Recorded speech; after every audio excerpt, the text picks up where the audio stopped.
E ora parliamo di una scelta di vita di una campionessa pluridecorata, mi riferisco a Bebe Vio.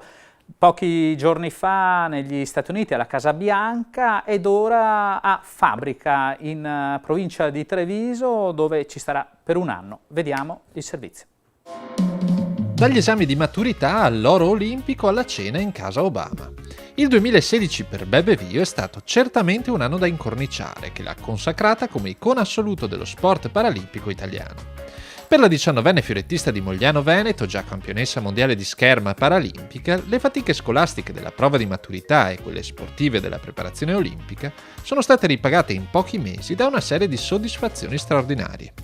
La conquista a Rio de Janeiro delle sue prime medaglie paralimpiche, un oro individuale e un bronzo nel fioretto a squadre, e dulcis in fundo un invito alla Casa Bianca, valso anche un selfie con il presidente Obama, che ha fatto il giro del mondo. È stato un anno stupendo, è stato duro, però anche molto bello. E la maturità è stata, diciamo, la cosa dura, il pre-olimpico è stato duro e adesso è tutto in discesa, quindi ci stiamo solo divertendo, però lunedì inizio a lavorare, quindi basta giri, basta televisioni e cose, solo lavoro e divertimento in generale. Dopo tanti viaggi e tanta esposizione mediatica, per Bebe ora c'è la soddisfazione di poter tornare a vivere e progettare una vita normale, come quella di una qualsiasi ragazza.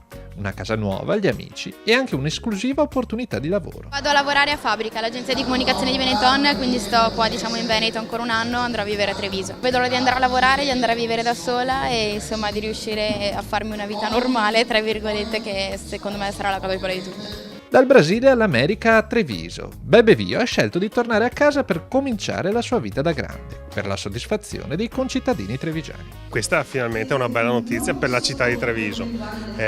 Sicuramente Bebe ormai è diventato un simbolo a livello nazionale, quindi è un motivo di orgoglio nazionale avere Bebe Vio tra i nostri atleti e quindi sapere che verrà a piantare le sue radici a Treviso per noi amministratori, ma anche per il sottoscritto come cittadino, è veramente motivo di grande orgoglio.